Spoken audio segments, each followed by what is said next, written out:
Hi, I'm Abby. I'm 23. I am a student at the University of Exeter. I also play for Chiefs full-time. I think it's really exciting to be a woman in professional sport, in particular rugby, because it's typically been such a male-dominated sport. I think the influence of the likes of the Red Roses, the Lionesses, they're all doing fabulous things for women in sport. Here at Chiefs, we've got a great fan base, and to have all the young girls come to our Super Saturdays or come to support our games, it's hugely motivating and exciting to see the impression that we're having on those girls. And I think it's just important that we carry ourselves in a manner that continues to inspire those people and understand the impression that we can have on those girls. A lot of the time sport can be sugar-coated. I think when you're actually living the reality of being a woman in professional sport, obviously we don't necessarily get paid that much money. We have to work normal jobs. We're technically full-time, but we're semi-professional, a lot of us. It's quite hard to actually motivate yourself all the time to really show up. But I think for any young aspiring girl or woman, you can absolutely go for what you want to do, and the sky is your limit, and the world's changing in a really positive way. So don't let gender put a roof on your potential. But we're in a world where women are supporting women, men are supporting women, and everyone's supporting each other, and I think that's really an exciting thing to be a part of. I think we're seeing like a huge positive shift in terms of people's perspective on female sport and just sport in general nowadays. I think social media is a really powerful tool for that. When you've got people that are really quite famous and popular, shedding light on female sport, encouraging positivity towards female sport, that's really good for us. My message stays the same. Strong is beautiful, strong's powerful.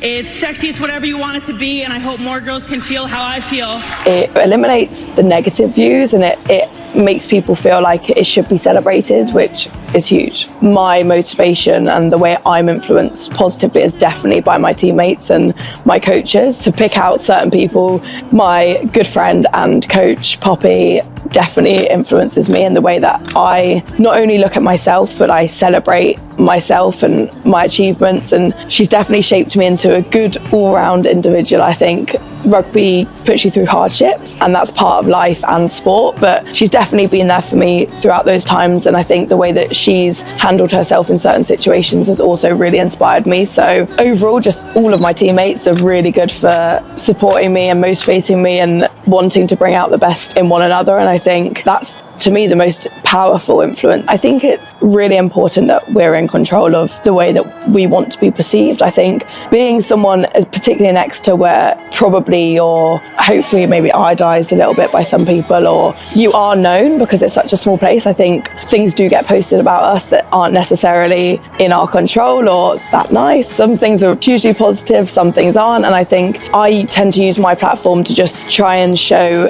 who Abby really is and be really authentic, because we all know that social media isn't necessarily always real life, and I'm certainly guilty of posting my best self on social media at times, but also this platform that allows me to just show who I really am and the experiences that I genuinely feel and go through. I'm hoping that inspires people. I hope it makes people feel like it's okay to also show themselves, and I think I've noticed since doing that the impact that I've had on women in general, and I'm really grateful for that. And I think it's made me 100% more accepting of myself and my body and the things it can do. And by all means, do I still have issues with sometimes the way that I look or the way that I feel? Absolutely 100%. But I'm getting closer to accepting the reason why maybe my body looks the way it does or has to be the way it is, because it allows me to do this awesome job. And it's not easy, but it definitely,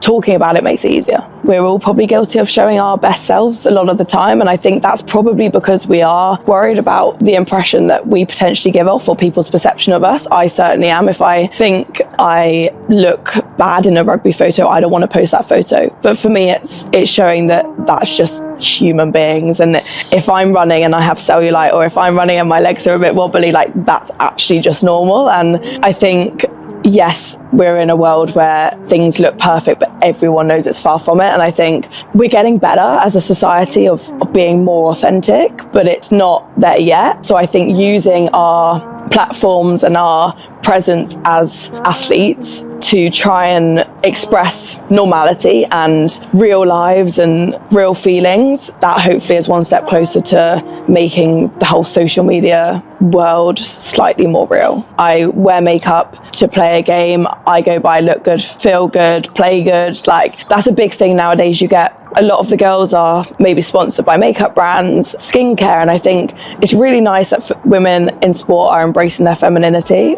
We're using technology and social media for genuinely good uses and to help us, but it's a scary world out there, and I think it is important that people feel safe, just that they keep doing it, because actually we've seen even on TikTok and Instagram, like the growth in kind of publicity purely from social media is crazy, and it's such a good tool to improve the reputation of a sport and kind of increase participation, and it's really, really good for sport in general and people in general to improve publicity, but it's not going to be good if we can't keep us safe. Yeah, people love seeing days in the life and come to a day of training with us, but then we're giving away where we train and potentially where you live and how you get to training, and you do have to actually consider those things nowadays when you're posting. So for me, I'm very conscious of filming outside my house. We hide, or we try and hide, like number plates or certain places of work, but that's purely so that we can keep parts of our life private, but also to prevent feeling unsafe in the slightest. But again, like, you're then not necessarily being 100% authentic or showing people what they want to see in order to get the views. So yeah, it's hard, and it sometimes feels like a bit of a lose-lose, but I think that's when having like a good support system and people that protect you in a workplace and in a sporting environment is hugely important.